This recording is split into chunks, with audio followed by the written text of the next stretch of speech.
Exactly. Okay. You have to actually just do a really scuffed accent each podcast. Well, luckily, Yeah, that would all my work really accents well. are completely scuffed, so that's exactly what'll happen. So he spends his prep time working on accents, and we do the research.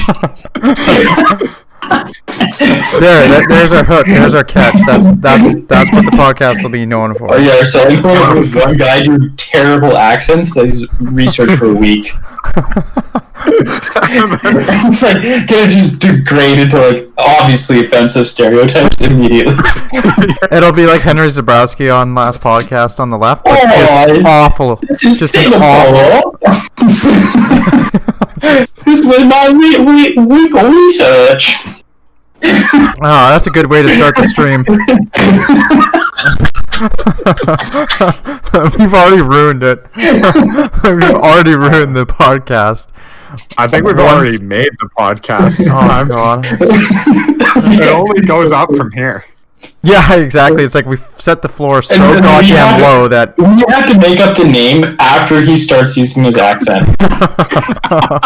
Based on the accent. yeah, it changes per week based on accent. Okay, We have an opportunity to be equally racist. Sometimes that only gets to be. Oh god. I'm excited. I haven't evolved enough. Yeah, this is going to be top quality content. Okay, so are we starting? Yeah, we captured all of that actually. So. Oh, excellent. Exactly. Why don't I do the preamble because I'm faster? Okay, spit it out. So we're talking about natives in Canada for this podcast, and I guess we can narrow it down like mostly. Looking at everything we looked at was mostly land claims, reserves. And just like the state, like the situation broadly, and like what to do going forward, so to speak, or what the current situation is, and whether or not that's tenable going forward. So I don't know. I guess we can start anywhere. Yeah, I think maybe doing a little bit of the history. I think that would be that's good. usually the good foundation. Oh, and that was my part. Yeah, that was my. I think mostly most of my stuff was like looking into the history, and there's actually quite a bit of resources on it, which is nice. But it's basically I did the social studies 11 or whatever route, and then so there's like 6 broad groups of Indigenous people in Canada.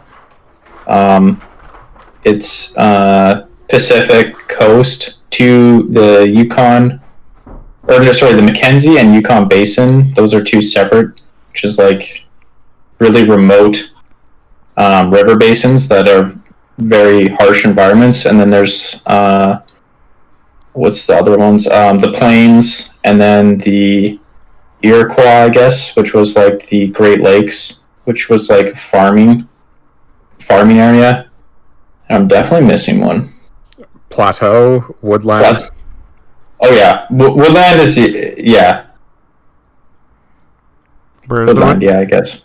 Okay. Yeah, woodland is like Plains and plateau would be the same, right? yeah, and then the woodland is like the boreal forest, like the big Canadian Shield boreal forest, okay. like that Eastern Canada boreal forest. That'd be like Hudson Bay, kind of.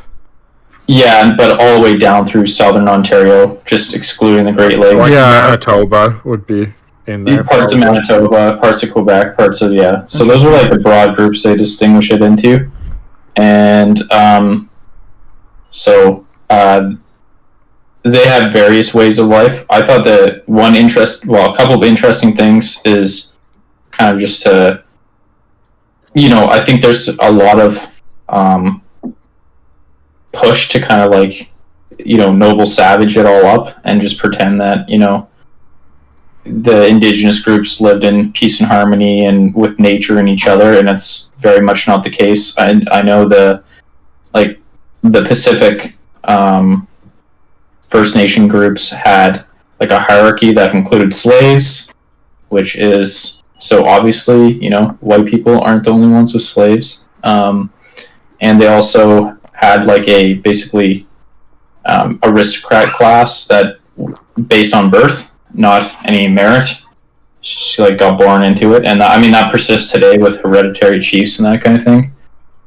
And then we go to obviously European meeting, and that was like it started off really like commercial, pretty much the relationship between First Nations and Europeans, where it's like mostly trading and military alliances. I don't know if you guys want to jump in on anything so far. Just on the topic of not quite noble savages, always a classic to remember, and it's very clear here that it's the Iroquois, not the people that lived by the Great Lakes, because somehow the Huron just decided to stop existing as a tribe, and the Iroquois took their place. It's real questionable how that happened. I wonder where they went. Upriver. Just up and decided to stop living. Probably reached Nirvana or something. They turned into a spectral force because they reached enlightenment. I could see it. Yeah.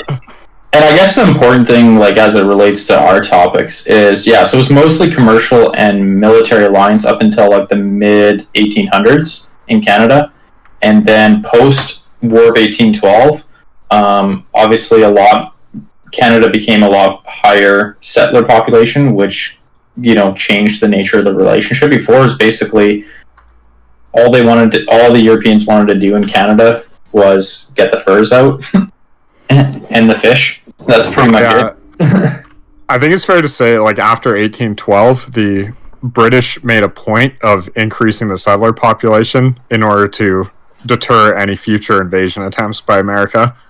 Yeah, and they were also just at a point, Britain had become more developed, and they had beaten France and owned the remainder of North America, so it was less like commercial orientated. And from there, that's when you get a lot of the settlers coming in, and from there you get a lot of the first land stuff going on with land surrenders.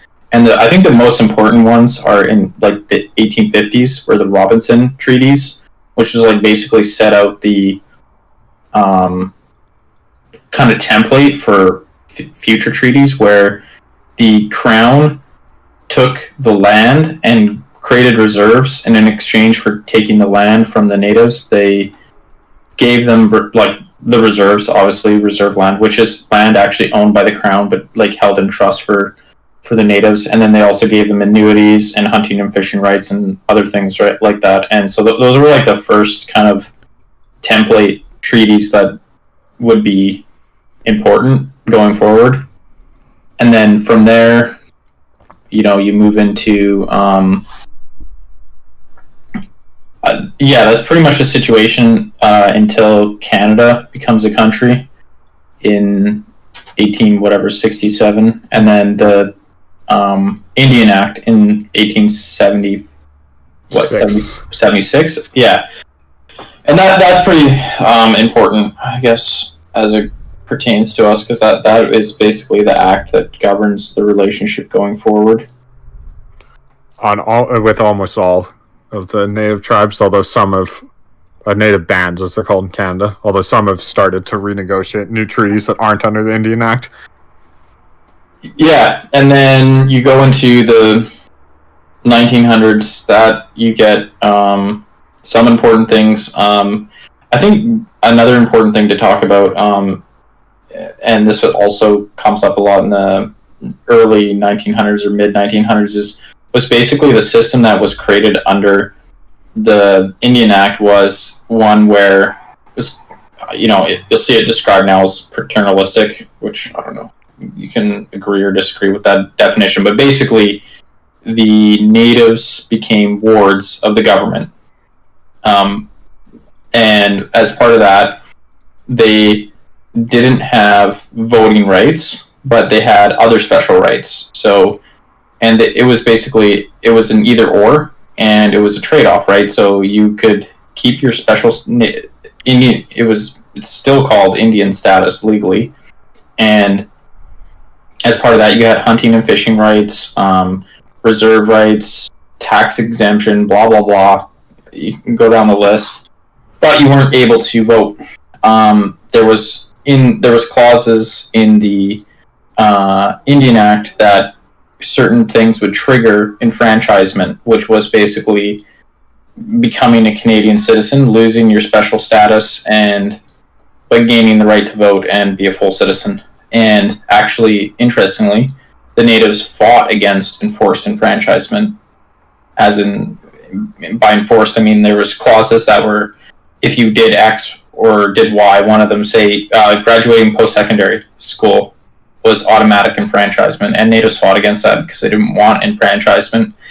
But anyway, the mid-century, then they got enfranchisement anyway, but they never lost Indian status either.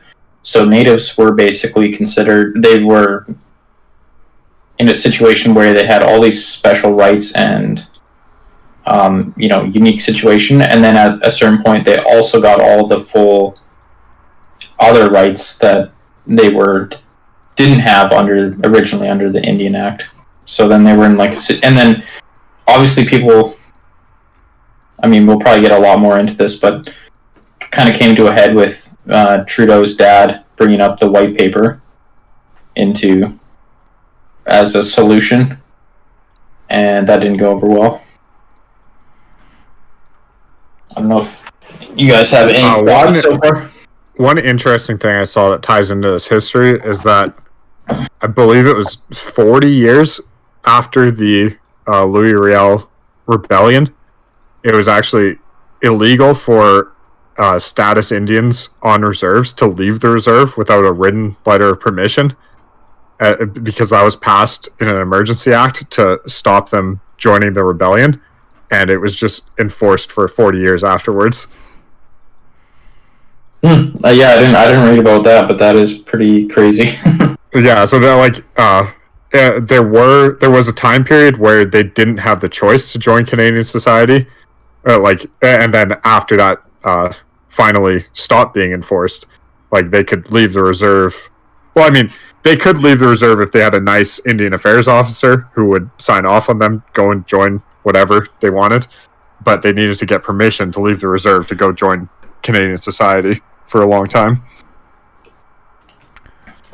Yeah, and I guess the white paper was basically, it was scrap it all. Scrap, yeah, exactly. It was, this is basically was a proposition that the situation was untenable to have special status for a group in society going forward, and the solution would just be scrap it all. All Canadians get the same rights and privileges. No one gets special status no matter what. No one gets any additional rights or privileges. Yeah, nobody gets additional. Nobody has anything below or above the other. Well, and just get rid of the reserves. All that stuff was going to be punted. And then obviously the reaction to that was bad from particularly the First Nations, saying that they wanted to keep, and their term was they wanted to be citizens plus, stating that they were essentially citizens of Canada, but they were plus, aka better than other Canadians in terms of they deserved the additional rights and privileges along with all the other ones that every other Canadian enjoyed. And that was broadly bought into across all First Nation groups, was that they should, that the white paper was not a solution. They wanted to keep the special status going forward. I think a good way to put their opinion on the white paper was throwing the baby out with the bathwater, because there are things about the system that are very good for them, and they've been working slowly on changing things that aren't very good for them, but throwing it out wholesale was not something they wanted. Yeah, that's true. So, and then that was in the white paper was officially retracted in 1971. And then from there, now there's been actually a whole bunch of basically modern land claims and treaties being signed, and essentially further entrenching the kind of existing system where, court case after court case and treaty after treaty being signed that, gives land privileges, self-government, and also a lot of say economic development in or near native lands. And that's where we are today. So pretty much. Yeah, I guess we could give the impetus for this podcast in particular. There was in Canada the rail blockades that cropped up in, where was it initially? Ontario at first, and then they spread to the rest of Canada, and that was or was the weren't they in solidarity with the BC? Yeah, the BC one, and then they spread out through the rest of Canada, and in order to essentially get them, which they were illegal blockades, so they broke they broke Canadian laws, and they weren't relenting. So in order to assuage the situation, the BC government, combined with the federal government, has decided to give a huge tract of land to the natives in a northern BC area that was crown land before, which was enjoyed by just the regular citizens of all races that lived up there, and now that's all going to become land under native control. And there was no consultation with any other group. It was just handed over as kind of it was like a bargaining chip for the government. And so just to kind of put these treaties, these modern ones, into some relief here, or into to show what they are, it's, they have the total area of the land that the natives have got in the last 50 years or so, 600,000 square kilometers. So natives own roughly the size of Manitoba under the reserve system. It's $3.2 billion in cash transfers. They also have participation, Hubbard said, in the resource management, so they can say if they want the land developed or not. So these, the trees are just in BC, or no, that's federally. Because federally, most of them still have no say in resource development, but there are currently treaties that are giving. They definitely do have say in resource development. So in 1971, or 1970, there was a Quebec dam development going through in Quebec, and that sparked a bunch of native protests, and then that led to renegotiations where they were given settlements, including the ability to have consultation for land future economic development in the area. And that exists in. I'm not. You'd have to look at it basically tribe by tribe and region by region, but there's definitely outside of BC, those rights exist. Well, the basic, I guess, probably the legal precedent has changed since that Quebec case, but the basic layout of the Indian Act, it doesn't give them the right to stop the Crown doing things with their land that the Crown is holding in trust for them. So things like highways and power lines and pipelines, throughout most of Canadian history, have just gone through. It doesn't in theory. And recently they don't, because of protesting and such. Yeah, exactly. So it seems to be that in theory they should still be able to. The government should still be able to do projects that it deems necessary, but in practice it hasn't been working that way. But the other problem is that the what do you call it? The Constitution is very vague in terms of what it basically, all it says in there is a very vague phrasing of the government must respect existing treaties and agreements. That's pretty much all the Constitution says. Yeah. So how you want to interpret that is it's very there messy. Are 25 new treaties with native groups that are not under the Indian Act, and those it can just be totally different from each other and include resource rights and stuff like that.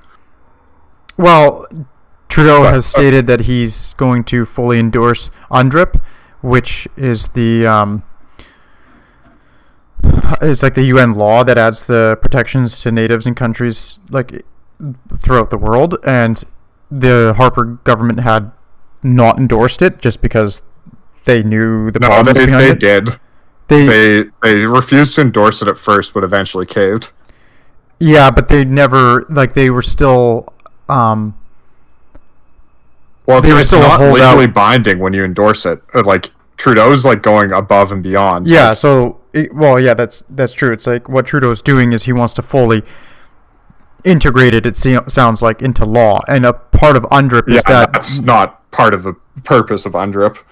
But no, a part of UNDRIP it states that there must be consultation of the natives, of whatever native group it is, to develop the lands. And so again, they don't say exactly what that means for each case, but it's, in essence, it seems to be broadly interpreted as like if the natives need to be consulted, and if they don't like what's going on, they should be able to propose changes and get those changes met.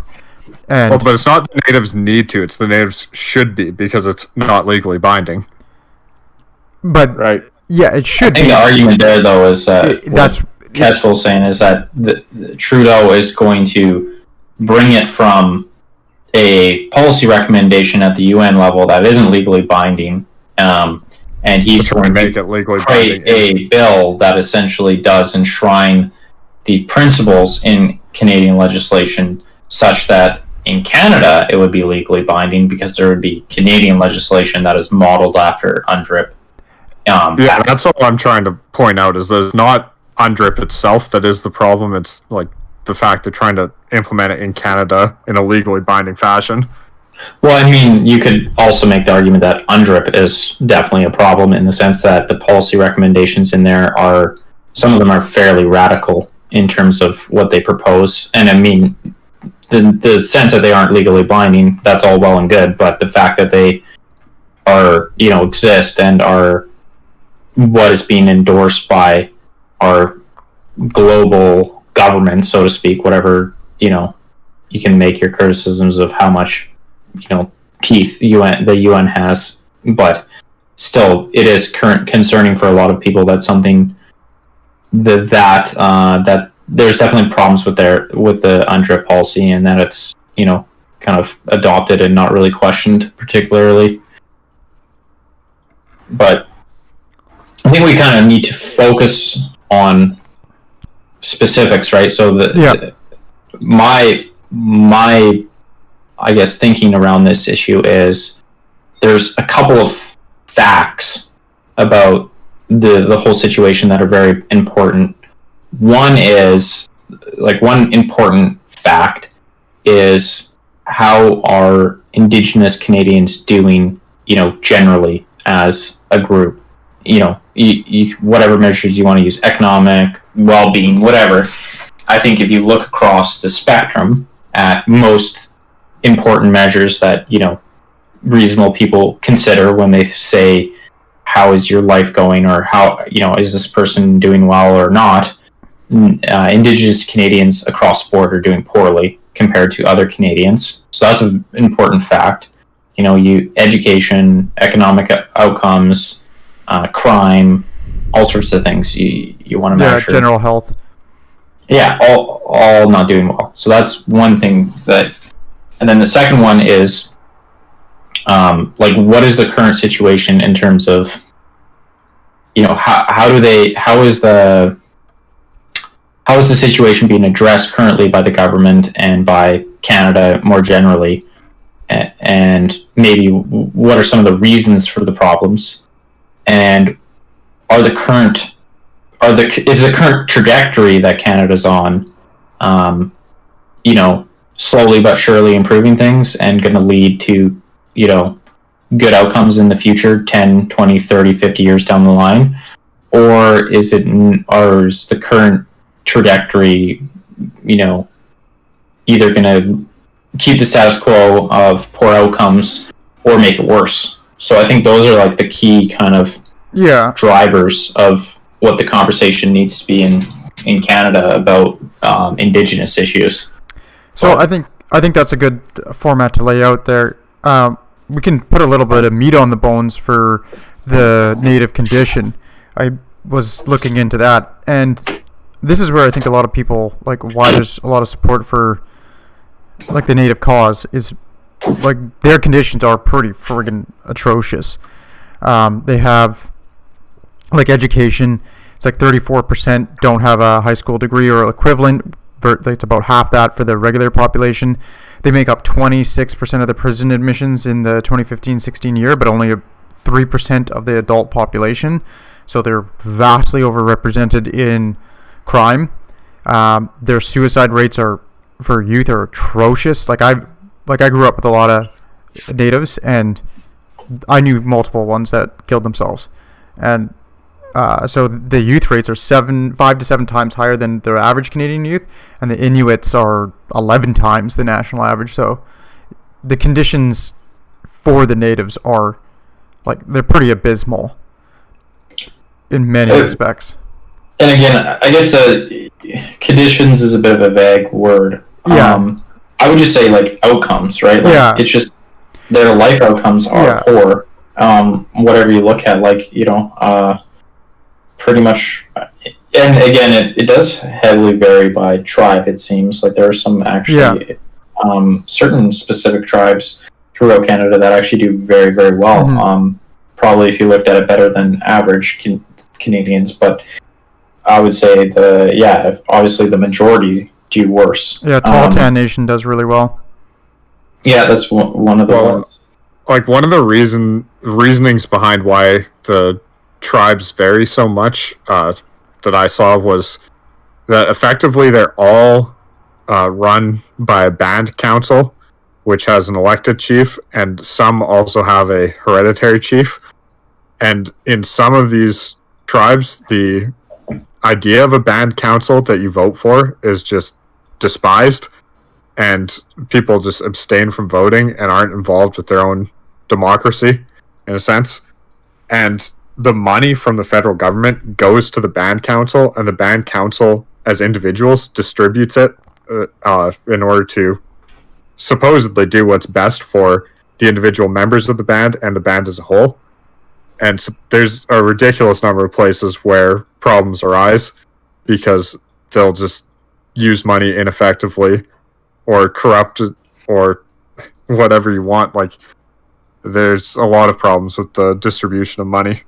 So I think that's a good transition to, like, what is the current trajectory of the situation. And I think you're nailing it on the head, where it basically, and obviously correct me if I'm wrong, from what you guys have seen, the government, the federal government and provincial governments have a fairly hands-off approach to fixing the problem, and the essentially it boils down to they give out money by and large, and with minimal oversight, because for a lot of it is because the native governments, self-governments themselves, demand minimal oversight, right?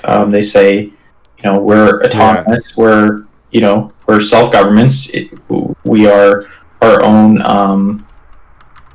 law unto ourselves, essentially, and it's not fair that you guys get to boss us around and tell us what to spend our money on. That's colonial, that's, racist, and if you butt out. So by and large, the government does. They hand over the money, and as far as I know, it is fairly substantial per capita, the wealth transfers in terms of just direct funds through various government departments. And I can actually put real numbers to that just quickly. So roughly the Canadian government spends about $7,300. This is 2015 numbers. $7,300 per person, and that is for all of the federal spending. So that's, healthcare, all this stuff. That's roughly what they spend for your average Canadian citizen. And for natives, they spend $13,000, so 75% more. And that's just including like the federal budget. That's not including the other things in the provincial budgets.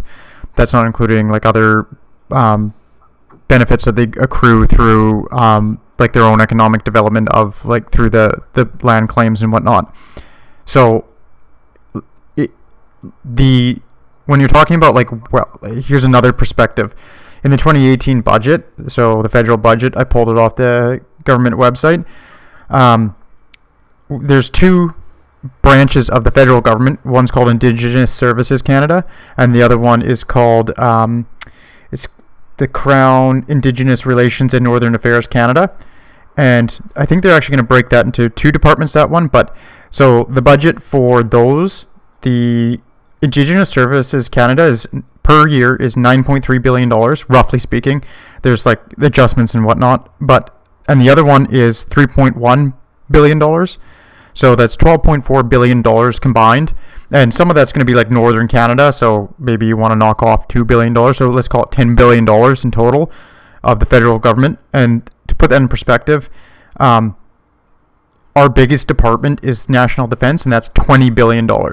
So the native spending for the federal government, combine those two departments, is the second biggest expenditure of the Canadian federal government. Like the next biggest one is Employment and Social Development Canada at $7.2 billion, and that's for all of the double that for this year. yeah, exactly. There's a bunch of other there's other ones that are like transfer payments and stuff like that are much larger for the federal government. But when you break it down by just direct program expenses, that's the largest.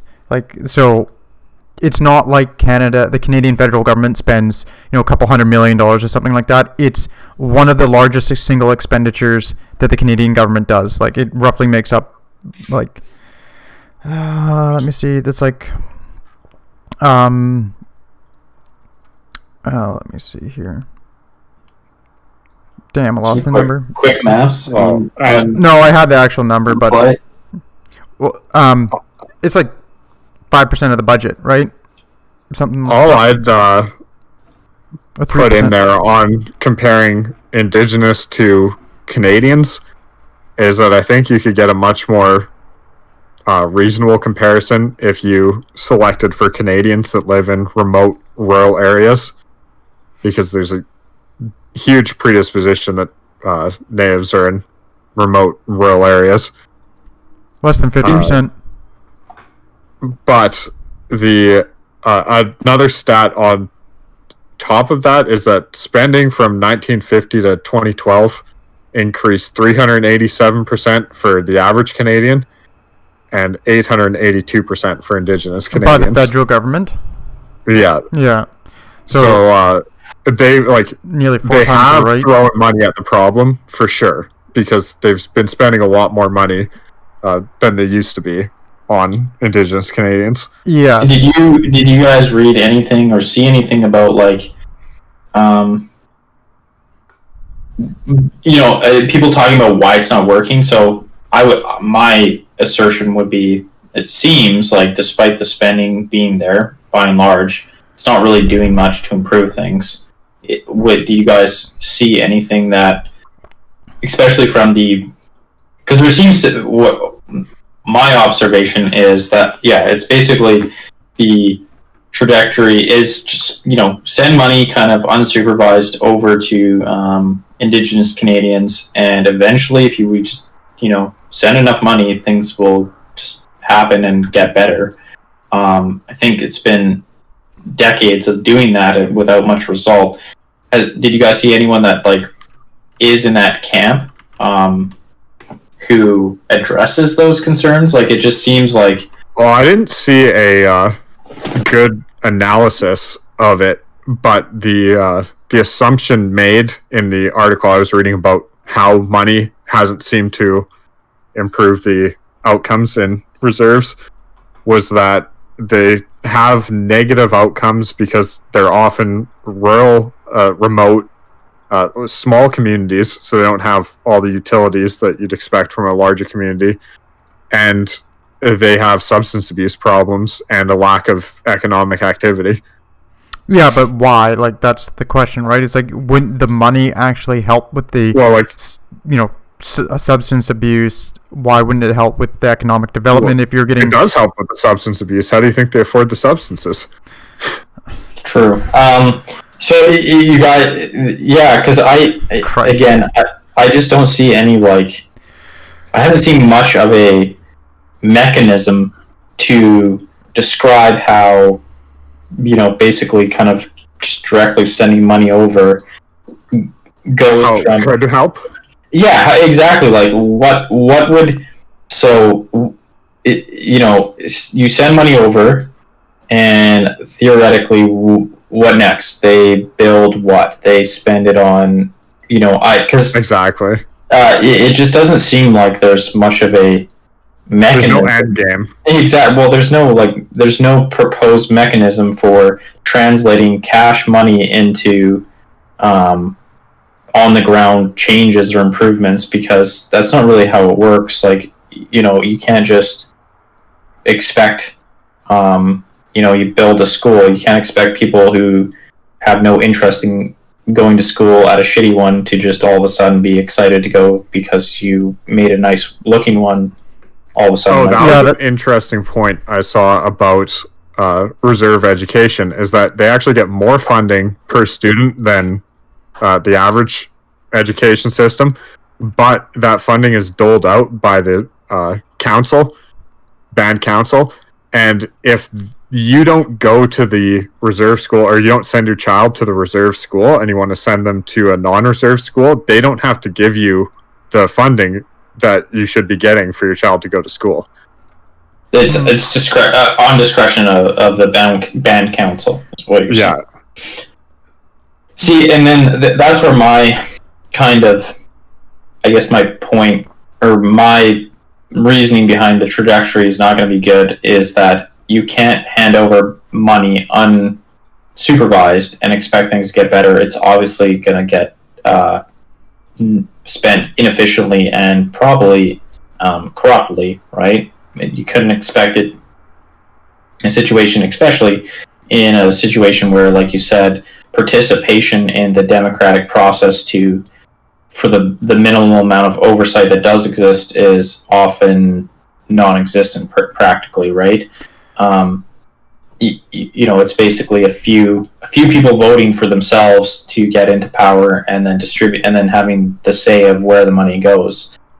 Often a band will be 100, 200, like under 1,000 people, and it's very easy to pass out a few bribes here and there, and next thing you know, you're on the council. Like, yeah, or just especially in a situation where apathy reigns and not even most people are probably voting, right? Like, it's just, it's not like you need a huge, probably a few dozen people or less is enough to swing it well in your favor. So I guess my ultimate point would be, I just don't think the solutions that are proposed have the ability to work, basically, even in the best case scenario.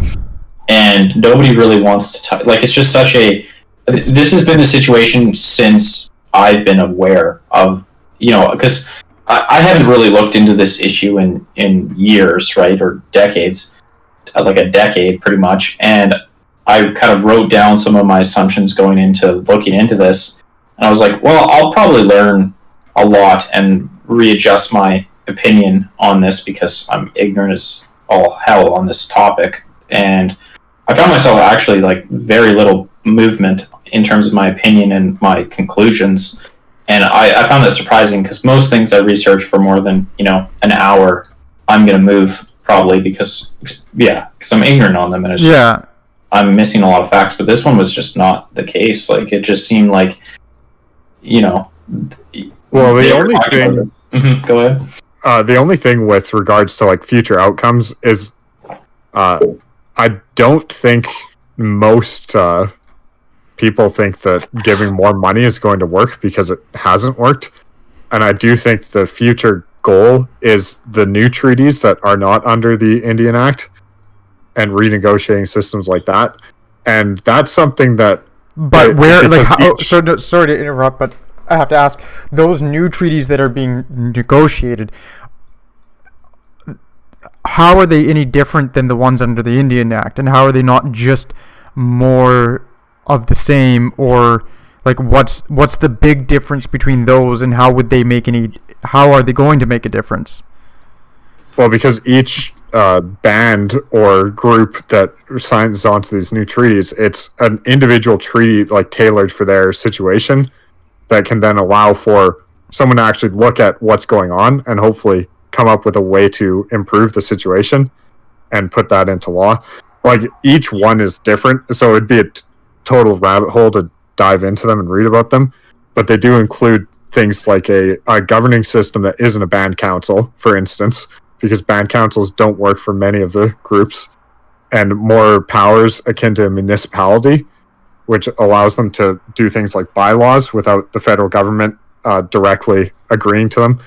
Like, right now, all the laws on the reserve have to be implemented by the federal government. Like, they can be requested by the band council, I believe, but, like, the band council has to run everything through the federal government. It's just like a absolute inefficiency, I guess.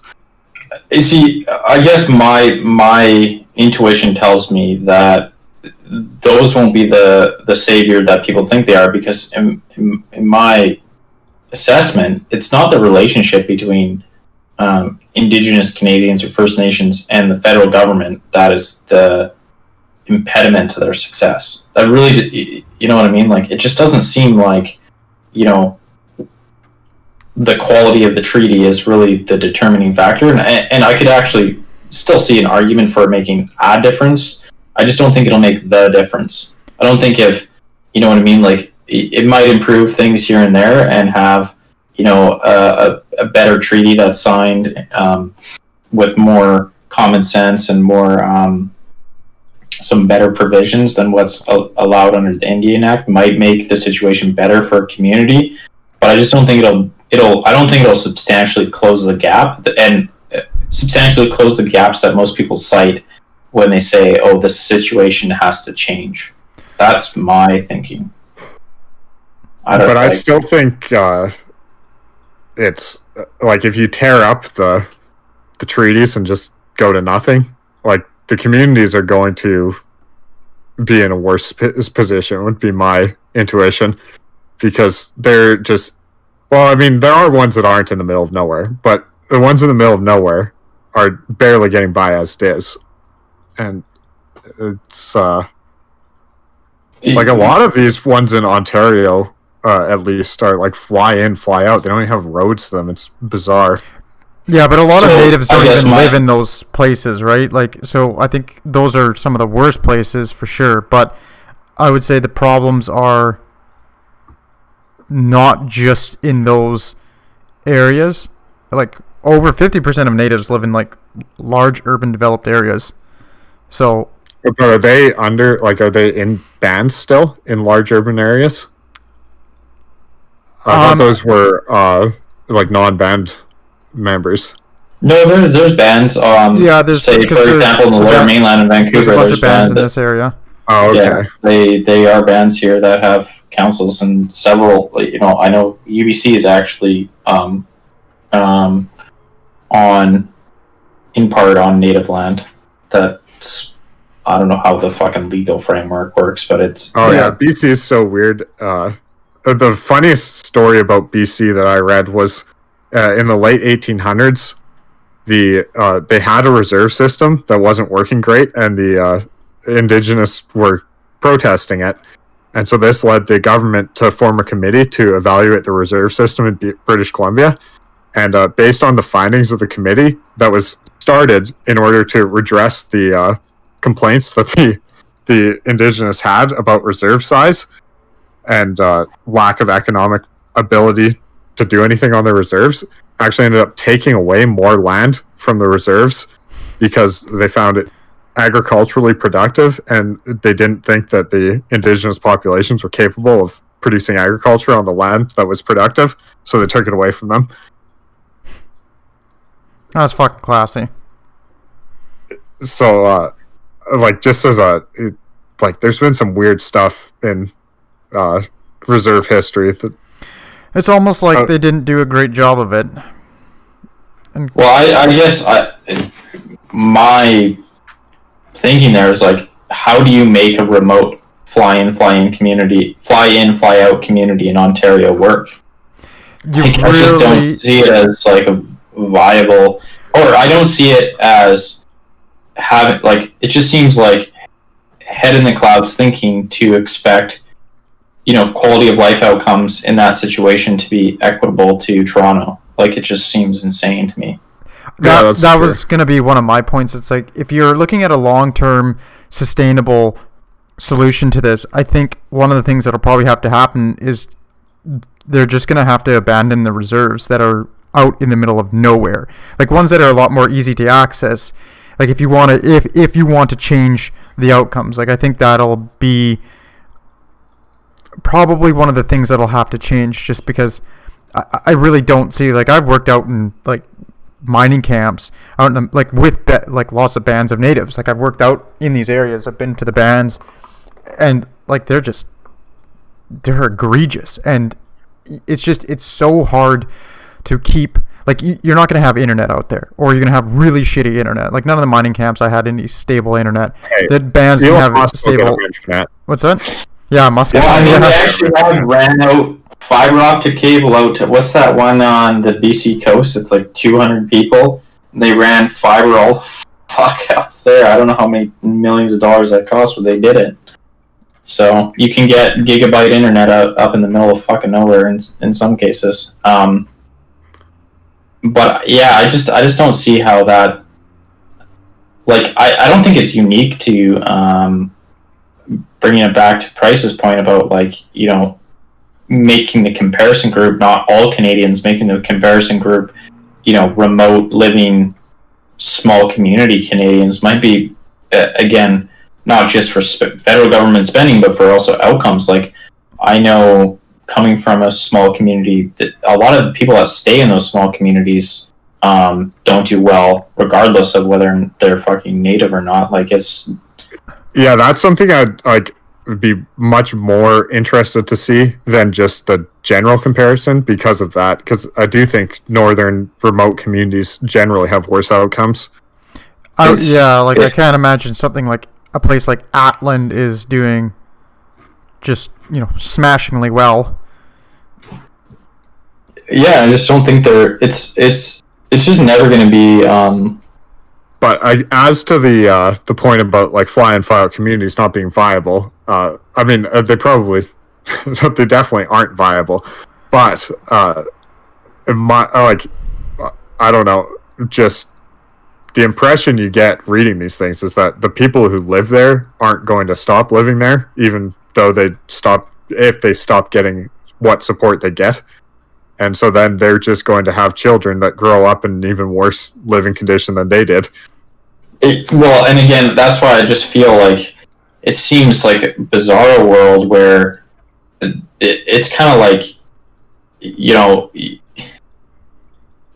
people have to be responsible for their choices, right? Like, at the end of the day, like, I just see it's crazy to think that you would have the exact same options and opportunities in an 800-person fucking fly-in village as you would in a metropolitan area. It's like... Oh, that's true, but... and that seems to be the expectation. Like, they're just like, like, why shouldn't there be a fucking world-class fucking school system plunked down in a place where there's probably 30 kids? Yeah, that's a good point. But there are things like access to clean drinking water, where, like, the one reserve in Ontario had a boil water advisory for 8 years. Emergency boil water advisory lasted 8 years. It's like, well, and that's just wild. Yeah, but here's the thing. It's like, how much the federal government's been spending to get rid of that? Like, they've actually done a pretty decent job, but it's cost them billions of dollars. Like, the federal government has spent they're gonna commit another $1.6 billion to that, or they did in 2018, To water? to like boil water issues. Like, Yeah. it's really, really That's expensive. crazy. Yeah, and like I think they spent like $1 billion before that additional commitment. Like, it's a ton of money that they're throwing at this problem. Like, when I worked out in a mining camp with one of the bands, like, they had a fucking boil water ban on, or advisory on, and like the company that I worked for, it's like, do you want us to help you fix that? And of course it was like, no, spend the money like on what the chief wants, and that's not one of them. It was build a road to a hunting cabin for his buddy. Like, that's what they wanted the money spent on. And it's like, okay, well, it would be good if you didn't have to boil your water. Nope, gotta do what we tell you, like if you want to extract out the minerals in the area. So I guess it just like kind of comes down to principles on, and like as a democratic liberal society, like my thinking is if we assess the situation, you know, in a principled manner, value-based manner, I think a lot of the logic and a lot of the conclusions would be very different than what is currently kind of just, you know, like, who says you have the right to live in middle of fucking nowhere with, you know, modern, pristine infrastructure? Like, why is that a fucking right? Like, it just doesn't make sense to me. It's like, you want to live somewhere that's, well, if you want to continue your, like, essentially the value was, or the assertion from Indigenous Canadians is that they were the first people, and therefore they have the right to traditional living in their lands, and we give them that. Well, there's some drawbacks to traditional living. Like, you know what I mean? You can't have your cake and eat it too. You can't say, okay, well, we're the first people, so we deserve to have this land given to us as, you know, a settlement for you guys coming to these lands, and this is our land only, and only we can use it, and fuck off, and we're going to have enough land for traditional way of living. And then when there's traditional way of living entails some hardships, because traditional way of living is pretty fucking hard, then you say, oh, this is abuse and discrimination and genocide. That just seems delusional. It's the genocide of their culture that it's not being supported. No, you can't quantify it. It's Justin Trudeau said it. It's genocide. No qualifications. It is genocide. There is an ongoing genocide. That was a special comment of his. That truly is something. So I just don't know if, like, I just don't see it as like a fair assessment to say, oh, well, there's, you know, boil water advisory, that's, you know, indicative of how little the government cares, or how little, like, how horrible the Canada is and how, you know, neglectful it is. It's like,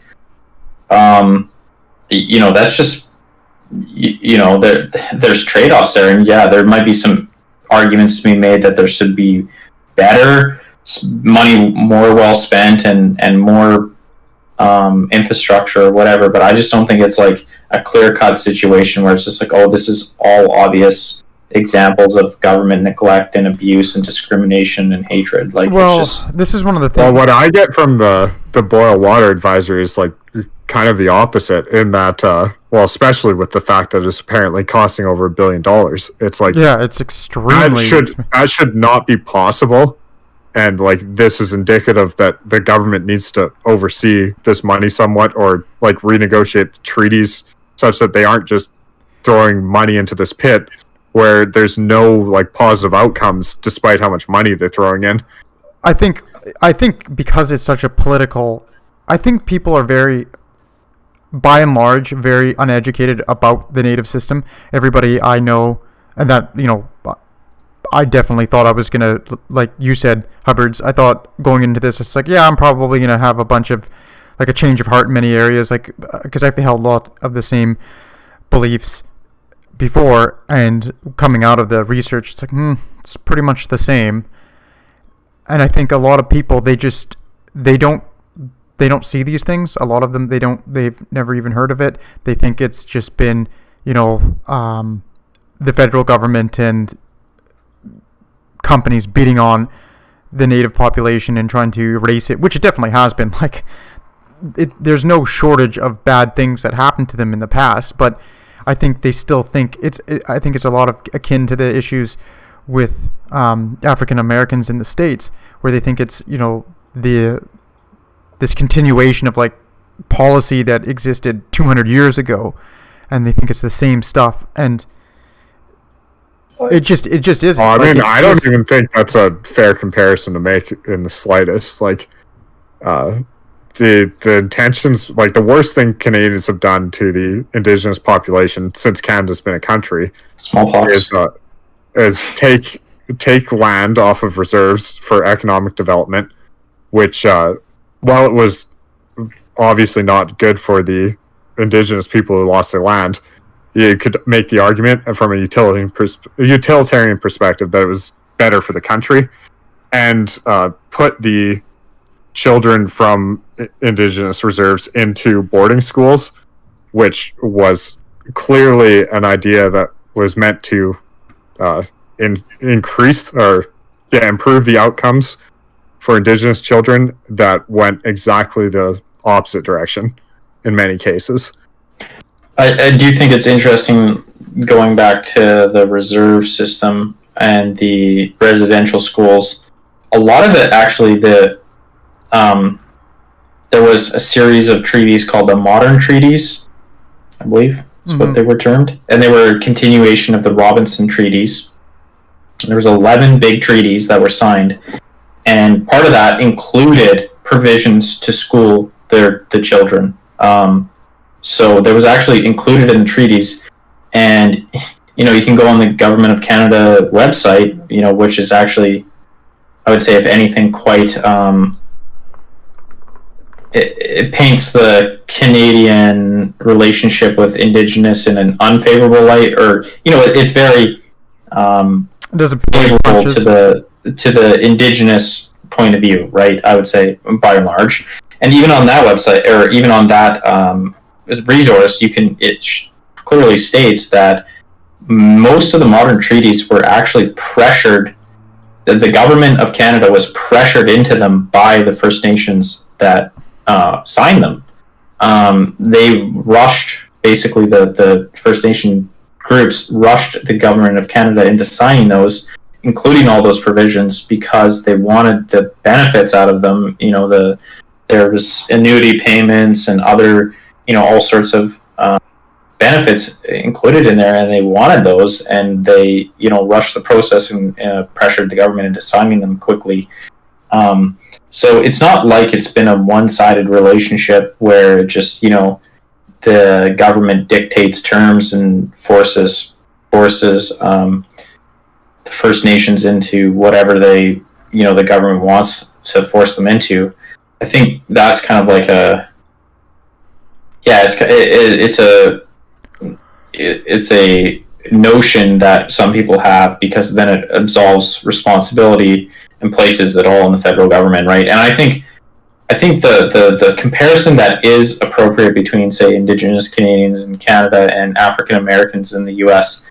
is they have actually, like, their situations is fairly analogous, in the sense that there was, I think Price is right in the sense that the African American situation, you could make an argument that it was extra brutal. Yeah, slavery is definitely a lot worse than residential schools.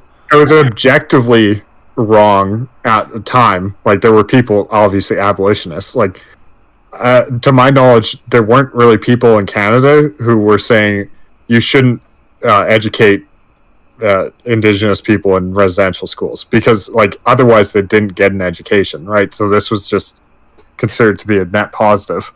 Well, and you could also make the argument, the intentions were mixed. There was good intentions and maybe some nefarious intentions in terms of just beating out the culture, which, usually the case. But the execution was where it really fell down, right? Whereas in the U.S., I don't think you could make any argument that slavery or Jim Crow had good intentions or mixed intentions. It was purely slavery is the clearest example of just pure exploitation, right? It was just through and through. Yeah. Aside from that, the situation I think is fairly analogous, where there is a minority group in a broader culture who has poor outcomes on a lot of measures, and who the government has made efforts, and you can make criticisms of those efforts, but has made efforts to improve things, and seemingly failing at every point to make a dent in the problem. And so I think that's where the analogy holds up. And I think it's the same kind of, in my mind, it's the same assessment where it's a two-way street, right? Like, the broader relationship between, there is basically a relationship between Indigenous Canadians and the broader society as a whole. And it's not a one-way relationship where the broader culture just dictates everything and, forces the relationship and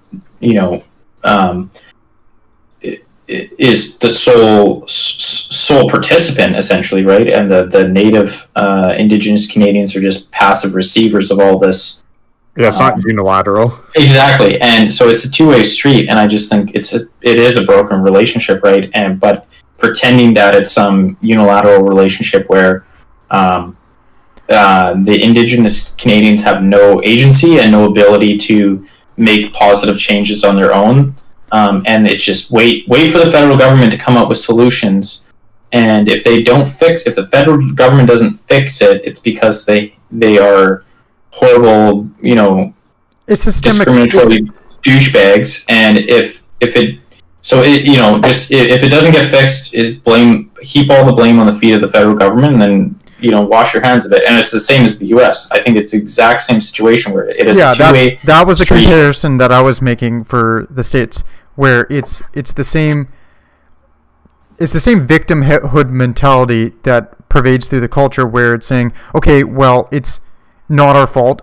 And that's not to blame the victim either, and saying, okay, well, like, this is all your fault. Just pull yourself up by your bootstraps. It's not that caricature that you see on the right either. It's there's definitely, there has to be some give and take on both sides, and I do think the federal government is doing quite a bit.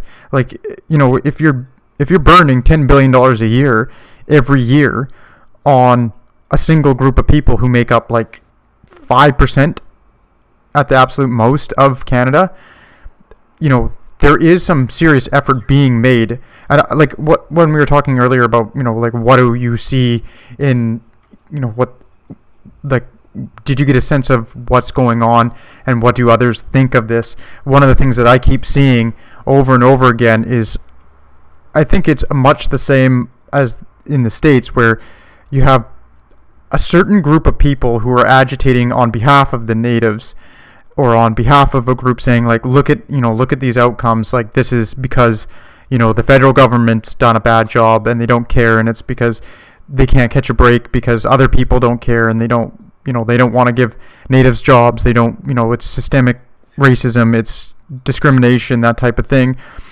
And I think there's a little bit of a disconnect between, I think a lot of people in the general public, they don't even know, and they don't, like, it's just one of those things you just kind of want to sweep under the rug and not take care of, just because it's such a complex issue. But unfortunately, I see a lot of the noises being made on the other side are much more accusatory, and I don't think, and from like a long-term perspective, I don't see anything getting any better.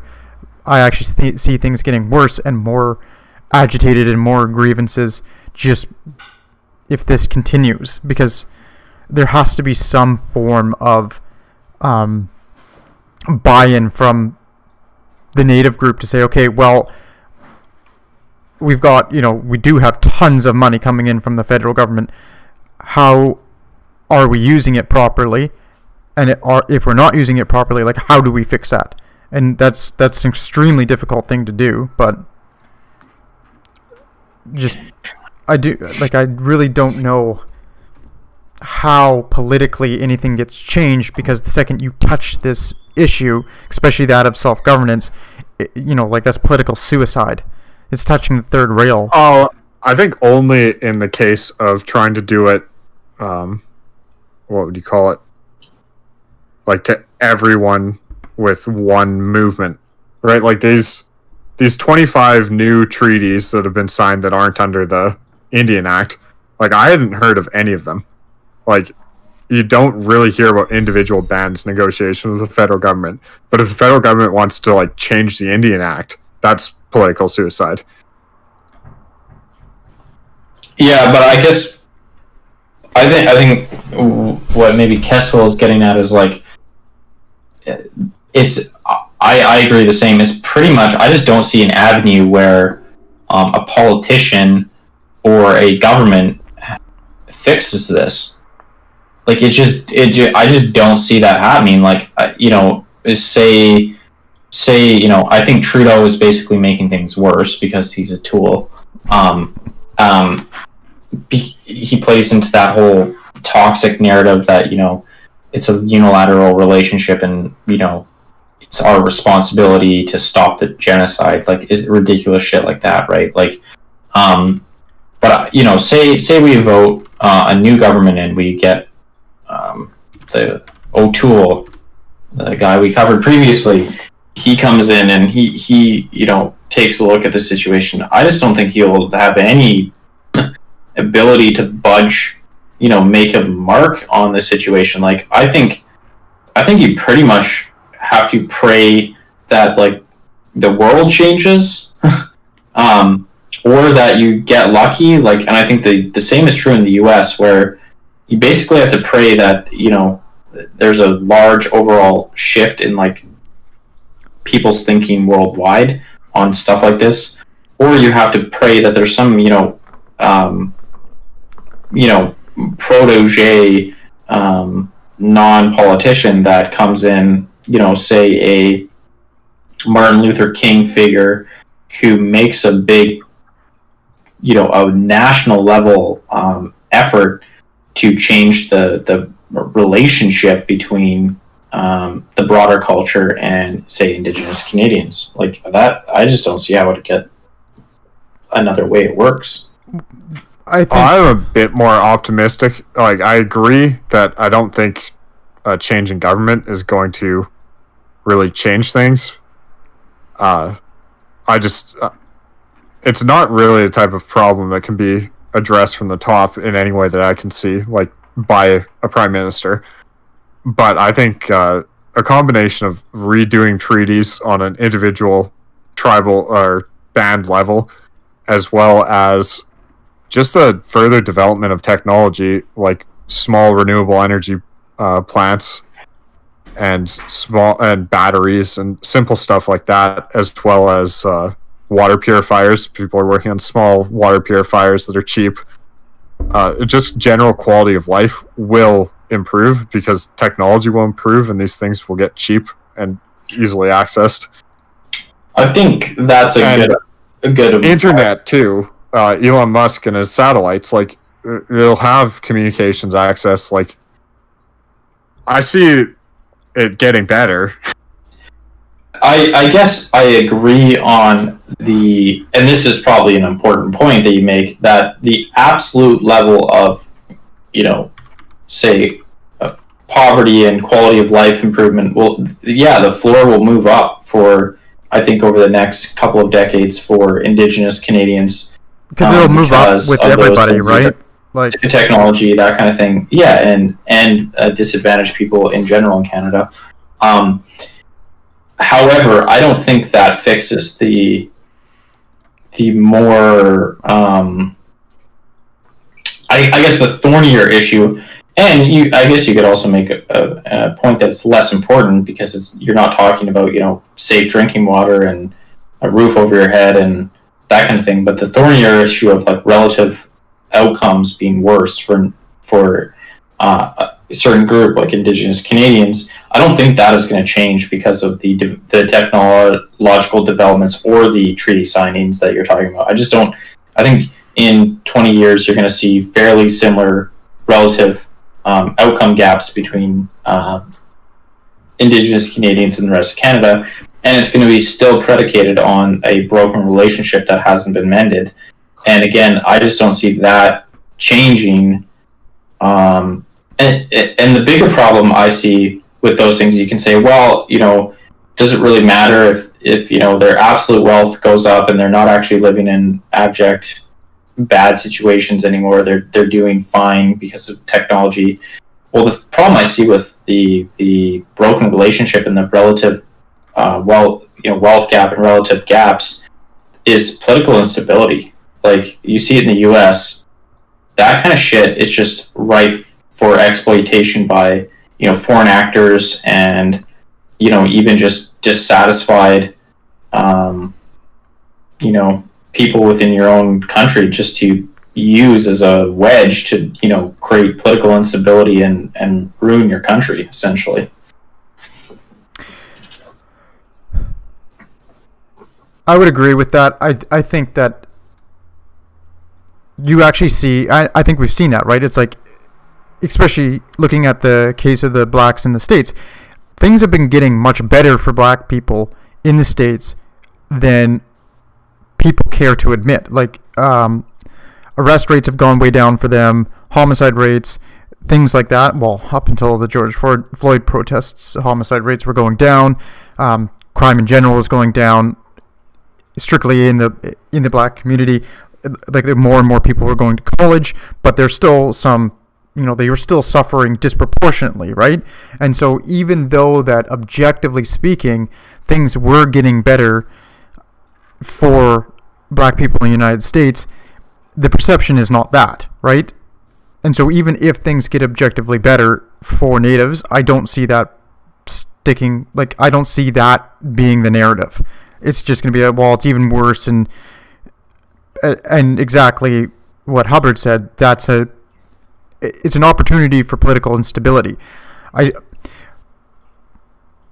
don't know what would come along to change this. I do think that the second the one thing that I could see changing it is it getting so bad and causing so much disruption to the majority of the population that they're just sick of it, and then they vote for somebody who comes along at the right time with the right message, just saying, we're stripping all this shit away, we're getting rid of all of these extra rights, there's nothing you can do about it, like, we're voting now. And they just absolutely have a big enough chunk of the population. But I think a movement like that probably comes along with a lot of baggage that is not pleasant, which would be my worry. Like, it'd be kind of like a Trumpian, I think, like a Trumpian style populist that just looks at a disgruntled population, and instead of combating it with like a sensible fix, it just is going to be some reactionary crap that could potentially make things, like Trump has made things, race relations, worse. Like, I don't think that's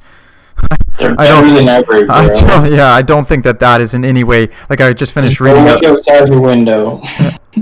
I just read several of the books, like White Fragility and Ibram X. Kennedy's How to Be an Anti-Racist, and it's just nonstop bitching about Trump, right? So I think you're going to get somebody. I think there's a high risk of somebody. He fixed the problems that they couldn't. I'm just jealous. Just jelly, bro. Anyways, I think that the person who might come along to try to fix that is gonna be somebody whom you might not want to be coming along to fix that. But I just really can't picture Canada that you're describing. It's way too far, like, right wing. I definitely could see it. I don't think I wouldn't put a high probability on it. I wouldn't either. But, like, I just think, like, there's a point where people will just get sick of it, right? Like, I think Alberta's already at that point. Yeah. Obviously, Alberta is not representative of the rest of Canada. Alberta's always been, like, a unique situation. Yeah, but still, it's like, I do see a situation where you get, and you could see the situation where you basically have a minority conservative government, say, and then some splinter fucking Albertan government that they combine with to make majority. I could see a government like that bringing in some fairly damaging legislation that doesn't help anything, but is reactionary. It doesn't actually address the problem. It just makes things worse, and that would be my fear. And then all that does is it just prolongs the unhealthy relationship, right? Rather than toning it down, it just. I think. I think that's unlikely. I think what we'll have is like Trudeau-esque governmentship for decades to come, with basically a continual erosion of the middle class and basically a bunch of technocrat, overeducated, bureaucrat dictators spitting on everyone else for how, unwoke and politically incorrect and uncivilized they are for not buying into woke agenda. And I don't know how that ends, but that's gonna I don't think it'll be like in a lot of just a huge amount of disgruntlement, and that I think that just pushes polarization, right? And then you're just gonna get a bunch of fractured groups who want to say, well, we're just going to go do our own thing over here, and then Wexit becomes like a serious contender to run Alberta, right? And then you actually have some serious problems on your hand, or you actually get the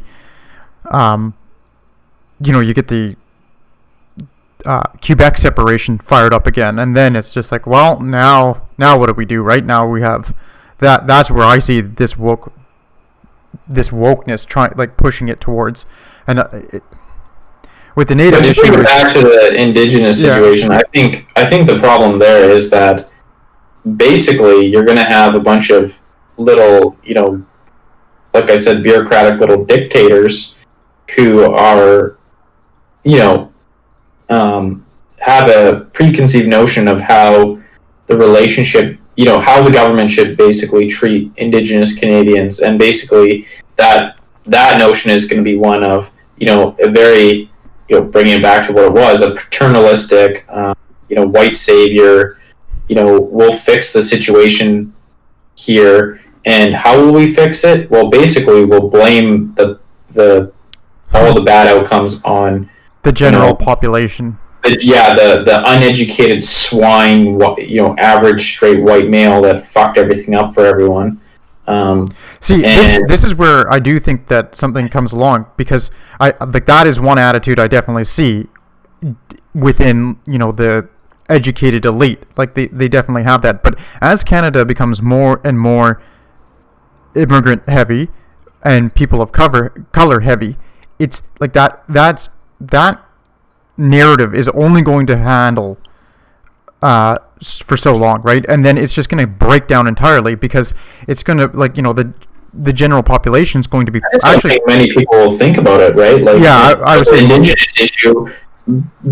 Indigenous Canadians, like Price was saying, by and large, there's a good chunk of them that live out in the middle of nowhere, stick to themselves, and the ones that don't live in those situations, that are more integrated into Canadian society, they don't obviously they're not going to play as big a role in terms of their I guess I feel like they just won't stick out that much or create that much. Well, they did.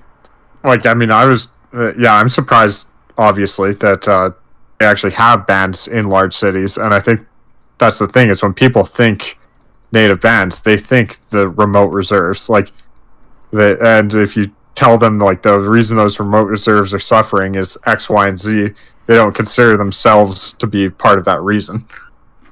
Yeah, but I think even if these what we're describing here, where your kind of bureaucratic nightmare, overeducated nightmare, blames it all on the average Joe. It just doesn't really matter to the average Joe that much. You know what I mean? But even so, what I'm trying to say, like in the States, like they blame it all on like the rural American, like the uneducated hillbilly. But like that's like a good like 40% of their population or whatever. So when you blame everything on them, they actually get upset. In Canada, you blame it on the rural Canadian. That's like 5-10% of the population. Like they literally don't matter. To be fair, America is like pretty much just as urban as Canada. I'm fairly Depends certain. on the numbers you go by, but it has a lot more like decentralization, and like their population spread in their states is pretty. I think because they have more smaller cities, but they don't have like much actual rural. Yeah, They it's not have- rural. It's like don't count legitimate smaller rural. cities, but I don't know. The things I see count smaller cities because then it makes a cohesive narrative about urban versus rural America. But yeah, if you That's don't true. count small cities, then the narrative breaks down and they don't have much population. Like Canada doesn't have like Well, I think the bigger, population north of 100 miles of the U.S. border. Like I just there think- just is no one. I think the bigger issue with like, or the bigger difference in comparison is like indigenous Canadians, like visibility is just a lot lower because they're much less of the population. Yeah, they're than 5%. African Americans are. they're 5% versus like almost 14. Yeah, exactly. They're about a third the size, and they are probably, They're even just less. integrated into communities. Exactly. So the actual like amount of them living in larger urban centers where they're interacting with most Canadians is even smaller than that, right? It's like probably 2.5% of the larger cities, or 3, something quite insubstantial. And I just don't think. I guess my further point there is just like when you hear about it, it'll probably rub your average person the wrong way, just like it already does, like how it's being dealt with and how it's being talked about.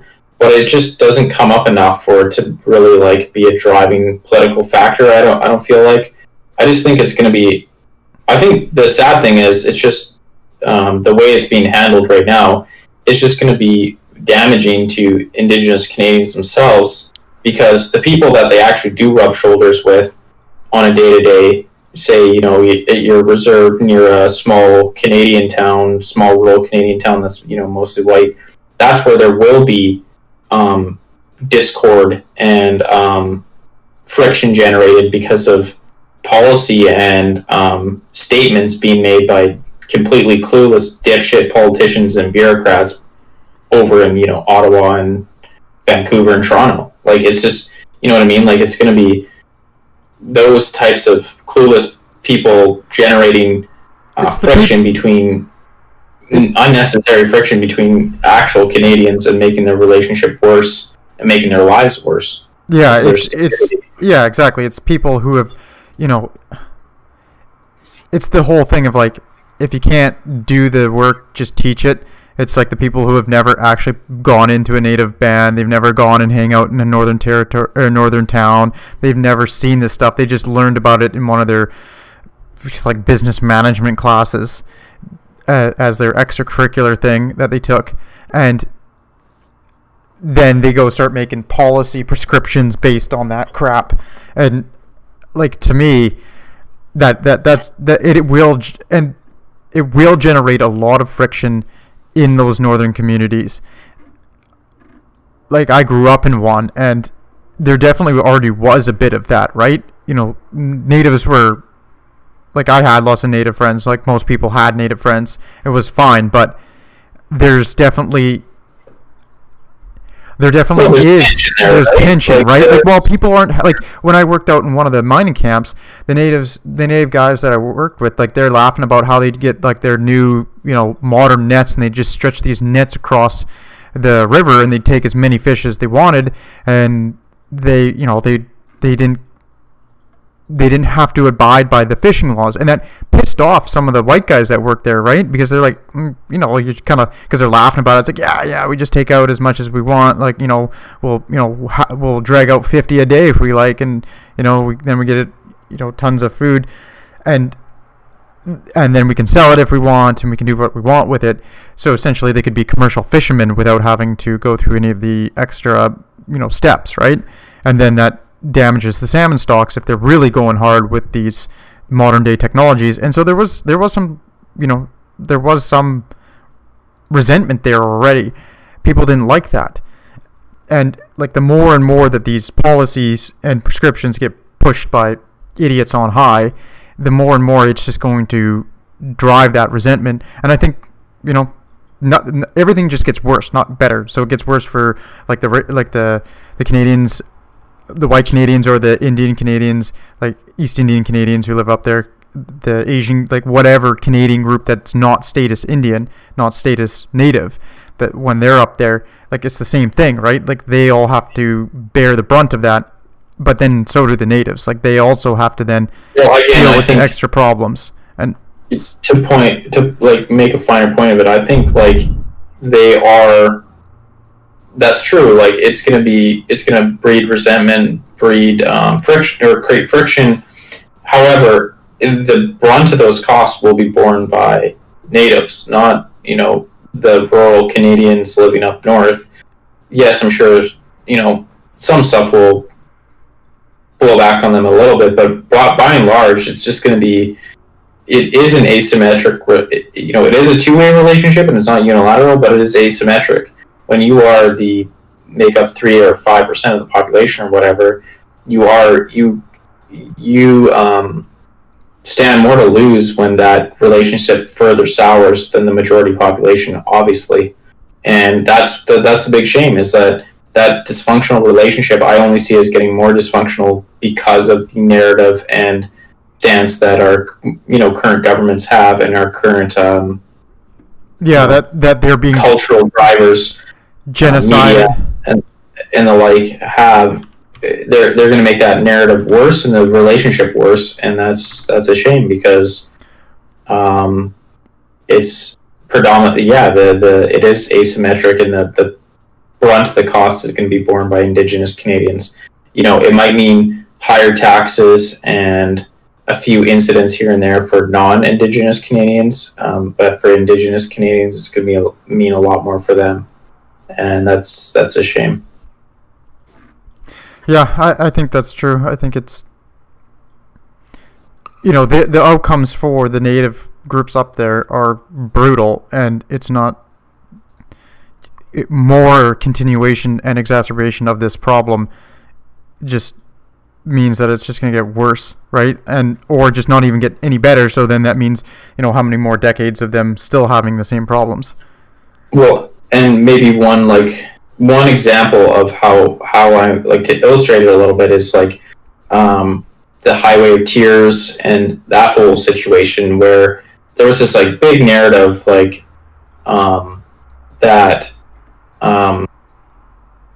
was I think that's actually where the genocide comment from Trudeau came out, where there's genocide being committed against Indigenous women in Canada, and it was such a missed mark, because there's so many things that was wrong about. One is that actually Indigenous men are actually much more likely to be attacked and die than Indigenous women. So but who cares about them, right? So that's one group that just is completely forgotten about by the shitty narrative.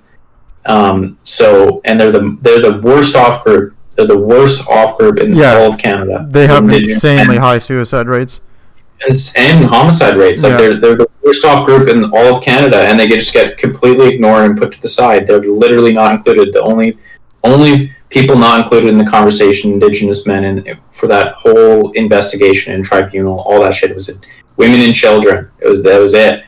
And then the flip side of that too is, there is pretty high homicide rates for Indigenous women, but even higher for Indigenous men. Who is committing the homicides? Well, there you go again. It's Indigenous men predominantly committing all the homicides. So 76% or something of the Native women who are slain by the men, and the men. I think the men on men is even higher. Yeah. Indigenous on Indigenous. Well, and so one of the other things that I came across in all that, they're saying, nobody cares. The police don't do anything. The police are racist. They don't they don't bother solving these crimes. Well, homicide rates for natives, solve rates for natives are the same for the general population. They solve 82%. It's the same. Like the RCMP solve the same amount of, or same percentage of homicides for natives as they do the regular. What's that? I think it was 82 versus 83. But yeah, exactly. They're both statistically analogous. Exactly the same. And I think because of the this notion that it's a one-way street, white savior attitude where, the only way we can fix this is the government swoops in and fixes it. Well, then the actual problems are completely ignored. It's like, and who suffers because of it? Who suffers because of this shitty, untrue narrative? It's the people getting murdered. And it's like, well, again, that's just a more zoomed in example of the broader problem where you have a completely fucked up narrative that completely misses the actual relationship in the actual situation. It obviously problems are not going to get solved because you can't even articulate the problem. Yeah, exactly. If you're not dealing with reality, then how do you expect to get a proper solution in? Like if you're not even dealing with the basic fundamental root cause, you're never going to be able to solve it. And I think that's kind of a part of the point, maybe, because if you're in any way a sophisticated person in government, you're looking at this problem, you're either looking at it just as like a cynical political ploy, which means you really don't care and you're just using it to get votes, or you're just so ignorant that it's like astounding that several hours of research on this topic and all of this stuff came up pretty quickly. Like it's not like they don't have armies of people looking at this stuff to try to sort it out. So again, that leads me to believe that a lot of it is just a cynical I think it's a combination, right? Yeah, and there's definitely some people who are going to be ignorant about it and they're not going to go seek out as much information. Well, I don't even think ignorant. I think they're ideologically driven by how would you say it? They're ideologically driven and they have incorrect principles and reasoning that they're operating under, that they're unable, no matter how much other information they accumulate, to actually make the connection and come to the correct conclusion, right? And I think you see it with a lot of different things like that. And I mean that I think for a lot of people who are, say, kind of logically driven, it's hard to realize that someone can be totally ideologically possessed. Like, they just don't understand that that's actually something that can happen. But all you have to do is look at, religious people to... yeah, exactly. But again, it just bringing it back to the indigenous problem. I think it is a lot of the reason that I think the government action is hopeless, essentially, for solving it in the long run, is because of it is cynically motivated, right? Like Trudeau, even if he had the best intentions, he's not going to touch that issue really dive deep into it and come up with the white paper 2.0. Because it's just political suicide. Why would he do that? Why would he shoot himself in the foot for, even if it's the right thing to do, he's never going to do it. Well, then on the which makes him a lot different than his dad, which is it's a huge political boon to draw these parallels to the African American community in the United States, because most Canadians are more familiar with American politics and civil rights than they are with Canadian. You just draw a couple comparisons, you use some familiar language, and you rile up your voter base that you're doing something about the issue. You paint your face like Obama and pretend to be him. Yeah. Trudeau. I 100% agree. Yeah, that's true. Like, you completely miss the point. Like, as a politician, you intentionally miss the point and pretend it's America because that plays better with the voters. Because Canadians think we're just another state. 51st state. So, I don't know. Reading about this thing and looking into it, my conclusions are much different, and that conclusion is like, this is a problem, we're not addressing it properly, and we're probably not going to address it properly going forward, unfortunately. I don't see it. It's one of those. I don't know if you guys have different conclusions than that, but that was mine. Well, as I said earlier, my only conclusion is somewhat more optimistic in that we're going to not address the problem, or we aren't addressing the problem. We probably won't be addressing the problem significantly better, but it will be slightly better.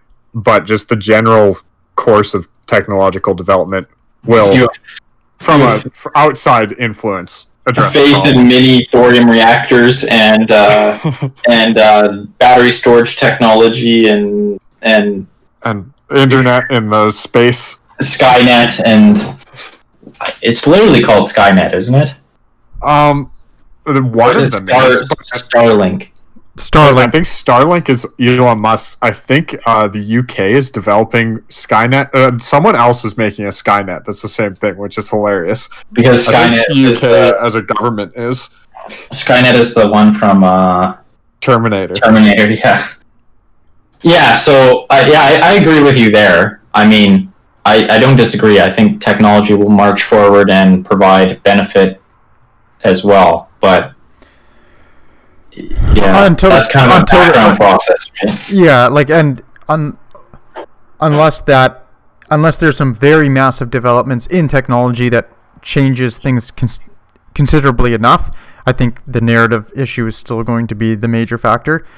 My conclusions were pretty much, like, I did not find myself moving much at all. Like, I had spent quite a bit of time with native bands and native guys, like, pretty hardened criminals too, and like, they told me their stories, and a lot of that just syncs up pretty well with the stuff that I read. I don't see a solution that's tenable going forward. I really think if things carry on, I think there could just be some growing resentment, and I don't think, again, because the native group is so small and so removed from most of, like, in Vancouver or Toronto, it's like you're not going to run into one almost ever, right? So I think the majority of people, they don't, like we said before, they don't even... I looked up Vancouver. Its population is 3% have some native ancestry, and less than 1.5% are purely Aboriginal.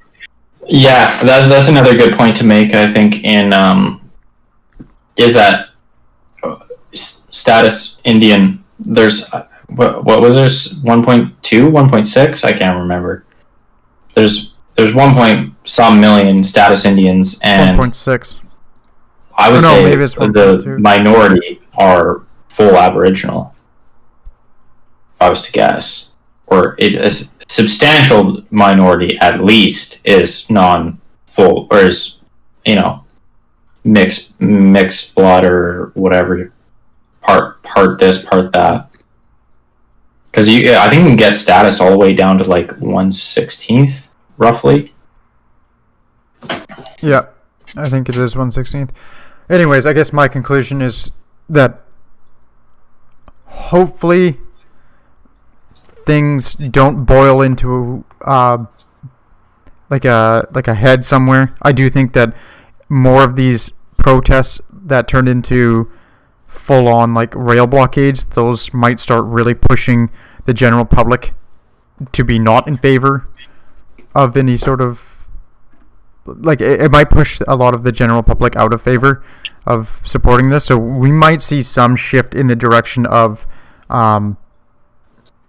reform that's hopefully a little bit helpful, but I don't think it's ever going to be meaningful enough to really fix the problem. I think it will be an intractable problem that's going to go on for decades, that won't really be fixed until the society just changes enough that it kind of just I don't know, levels it, right? Like, it just Canada changes, its population grows enough, and it just pushes, like, the mixing of the march of time and the mixing of people will just eventually swirl it away into the past. But that'll probably be 50 years. Who knows, though? Things can go any direction. And anyone else have anything to add? I think that's a pretty reasonable place to end it. I agree. Yeah, I'm good. All right. I think we'll call it there. Peace. Peace. Okay.